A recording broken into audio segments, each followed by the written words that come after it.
BTS와 블랙핑크 등 K-팝, 한국 드라마, 영화, 한식, 한복, 그리고 한글 등 세계에서 한국의 위상이 더욱 높아지면서 한국 문화가 정말 놀라울 정도로 빠르게 확산되고 있어 큰 화제인데, 이번에는 더 나아가서 한국의 종이접기까지도 인기를 끌고 있습니다. 한국 종이접기가 큰 인기를 끌고 있어 화제가 된 이 나라는 사람보다 소가 더 많아 값싸고 질 좋은 소고기를 마음껏 즐길 수 있다는 남미의 국가, 바로 아르헨티나인데, 현지의 한글학교 협의회에서 회장직을 역임했던 최영자 전 회장이 최근 한국에 방문해 언론과의 인터뷰에서 아르헨티나에서 지난해 10월 한인의 날을 맞아 종이접기 행사를 진행했었는데, 한국 종이접기를 배우고 싶다는 아르헨티나 현지인들이 100m 이상 줄을 길게 서서 기다릴 정도로 인기였다 라며 현지에서 한국 종이접기의 인기가 어마어마했음을 강조했습니다. 예상보다 훨씬 컸던 인기에 힘입어 한국문화원에서는 행사 이후에도 정원 90명의 K 종이접기 강좌를 별도로 개설했는데, 놀랍게도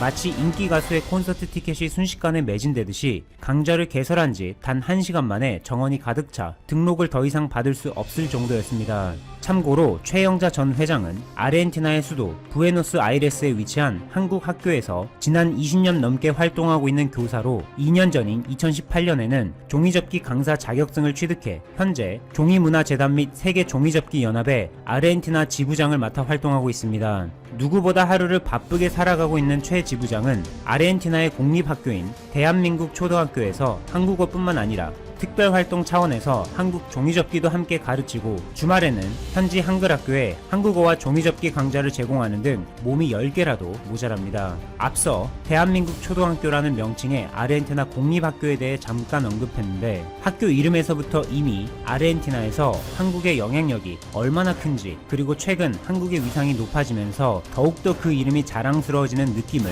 만끽할 수 있는데, 참고로 아르헨티나의 수도 부에노스아이레스 29에 위치한 대한민국 초등학교는 1882년에 개교해 역사가 무려 140년에 가까운 오랜 전통의 학교로, 한인 사회와 깊은 유대를 바탕으로 1974년 아르헨티나에서 한국 대사관의 요청을 적극적으로 반영해 현재 대한민국 초등학교라고 불리게 됐습니다. 지난 2017년 3월에 주 아르헨티나 한국교육원이 부에노스아이레스의 교육부와 협약을 체결하면서 해당 학교 4학년부터 7학년까지의 학생들을 대상으로 한국어 수업을 정규 과정에 편성해 실시하게 됐고, 이후 한국어 수업이 점차 확대되는 추세를 보여 화제를 모았습니다. 이처럼 세계적인 한류 트렌드와 함께 한국어와 한국의 종이접기까지 큰 인기를 모으고 있는 아르헨티나의 경우, 최근 국민 작가가 별세한 소식이 전해져 많은 이들의 추모 행렬이 이어졌다고 전해졌습니다. 지난 1일 AFP 통신의 보도에 의하면 아르헨티나의 국민 만화 캐릭터 마팔다를 탄생시킨 국민 작가 키노가 현지 시간 지난달 30일 88세의 나이로 세상을 떠났는데, 그가 1964년에 처음으로 연재하기 시작했던 풍자 만화 마팔다의 경우 까만색의 단발머리를 한 6살 소녀 마팔다가 주인공으로, 얼핏 보기에는 단순히 귀여운 꼬마아이 캐릭터이지만 평화와 인권을 사랑하고 현실에 그대로 순응하지 않아 때때로 주위를 날카로운 질문과 고민으로 당황하게 만드는 대표적인 풍자 만화입니다. 비록 만화 마팔다의 정기 연재는 1970년대에 중단돼 버렸지만 40년 이상이 지난 지금도 본고장 아르헨티나를 포함한 중남미 전역에서 한결같이 사랑받고 있는 놀라운 풍자 만화 마팔다는 이미 30여 개의 다른 언어로도 번역돼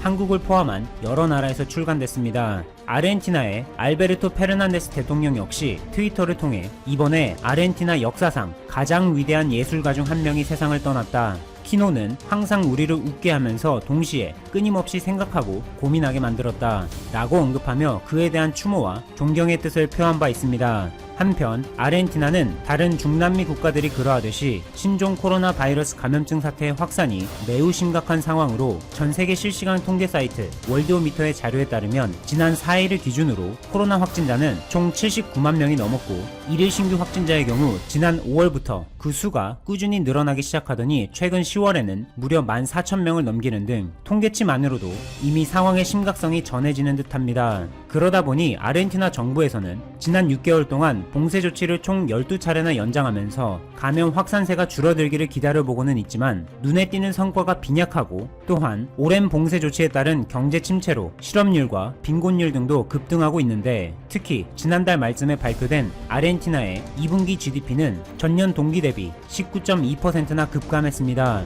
이는 지난 2002년 아르헨티나가 경제 대위기를 맞았던 당시보다도 심각한 역대 최악의 성적표로 국가의 전체적인 침체가 장기화될수록 아르헨티나 국민들이 불안을 토로하며 점점 지쳐가고 있는데, 여기서 코로나19의 충격적인 면을 보여준 현지 사례가 보도돼 화제입니다. 미국 워싱턴 포스트에서는 지난달 5일 아르헨티나 엠프레사 대학에서 국제정치학과 학생들을 가르치고 있는 파올라 데 시모네 교수가 원격 수업 도중 호흡 곤란으로 쓰러져 결국 숨졌다고 보도했습니다. 파올라 데 시모네 교수는 코로나19 확진 판정을 받는 과정에서 경증 환자로 분류돼 자가격리를 하면서 원격으로 40여 명의 대학생들을 가르치고 있었는데, 갑자기 숨쉬기 힘들어하며 쓰러졌고 I can't 라는 마지막 말을 남긴 채 안타깝게도 세상을 떠나 충격을 주고 있습니다. 이와 같이 충격의 연속과 마주하고 있는 아르헨티나에서는 지도자들의 역할이 더욱더 중요해지고 있는 현 실정으로 아르헨티나의 알베르토 페르난데스 대통령은 이번 대위기를 타개하기 위해서 직접 방문한 곳들이 있으니 그들 중 하나가 바로 한국 삼성전자의 현지 공장입니다. 극심한 경제 한파에서 벗어나기 위한 새로운 교두보를 확보하기 위해 페르난데스 아르헨티나 대통령은 지난달 22일 카누엘라스 산업단지 내에 위치한 삼성전자 생활가전 공장을 방문해 시설을 둘러본 것인데, 이는 곧 아르헨티나가 찾은 해법 중 하나가 바로 한국과의 협력입니다.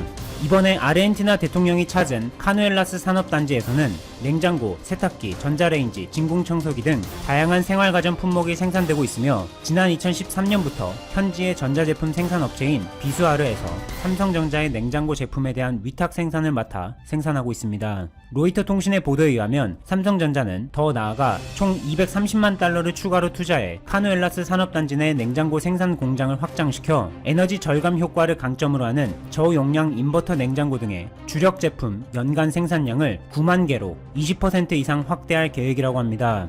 이처럼 국가 전체가 뒤흔들릴 만큼 경제적으로 어려운 현재 상황과 마주하는 가운데 국가 정상이 몸소 한국 기업인 삼성전자의 현지 생산 공장을 직접 찾아가 시설을 꼼꼼하게 돌아볼 정도로 대한민국에 대한 기대가 높은 아르헨티나에 이번에는 대통령과 스가 요시히데 일본 총리가 취임 축하 서한과 답신으로 교환한 첫 메시지는 일단 긍정적으로 평가됐다. 이에 따라 한일 정상이 스가 내각 출범을 계기로 전화 통화를 하는 시기에도 관심이 쏠리고 있다. 21일 청와대에 따르면 스가 총리는 문 대통령이 지난 16일 보낸 축하 서한에 대한 답신을 19일 보내왔다. 스가 총리는 답신에서 문 대통령의 축하 서한에 감사를 표한 뒤 한일 양국이 중요한 이웃 나라임을 강조했다고 강민석 청와대 대변인은 전했다. 스가 총리는 또한 어려운 문제를 극복해 미래지향적 한일 양국 관계를 구축해 나가기를 기대한다고 밝혔다. 그가 언급한 어려운 문제는 일본 주기 한일 갈등 핵심 현안으로 꼽는 한국 대법원의 일제 강제동원 배상 판결로 해석된다. 앞서 문 대통령도 스가 총리의 취임 당일 축하 서한에서 스가 총리의 재임 기간 중 한일 관계 발전을 위해 함께 노력해 나가자며 스가 내각 출범을 계기로 한 한일 관계 개선 의지를 내비쳤다. 청와대는 당시 기본적 가치와 전략적 이익을 공유할 뿐 아니라 지리적, 문화적으로 가장 가까운 친구인 일본 정부와 언제든지 마주 앉아 대화하고 소통할 준비가 돼 있다는 문 대통령의 입장도 밝힌 바 있다. 한일 정상이 첫 서신 교환에서 가장 가까운 친구, 중요한 이웃이라고 상대를 부정하면서 관계 개선의 필요성을 언급한 것은 일단 좋은 메시지라는 게 외교가의 대체적인 평가다. 한 외교 소식통은 취임 축하를 하고 이에 답신하는 것은 상대국에 대해 예의를 갖추는 국제적 관례라면서도 긍정적으로 현안이 해결되길 바라는 분위기도 있을 수 있다고 말했다. 다른 외교 소식통도 엄중한 한일 관계를 고려할 때 메시지가 좋다고 평가했다. 문 대통령과 스가 총리가 조만간 전화 통화를 할 수 있다는 희망 섞인 관측도 나오고 있다. 스가 총리는 취임 이후 지금까지 도널드 트럼프 미국 대통령 및 스콧 모리슨 호주 총리와 전화 통화를 했다. 그러나 일제강제동원 배상 판결과 이에 대한 보복성인 일본의 대한국 수출 규제 등 한일 갈등 현안이 산적한 상황에서 양국 정상의 전화통화는 이른 시일 내에 성사되기는 쉽지 않다는 신중한 전망도 나온다.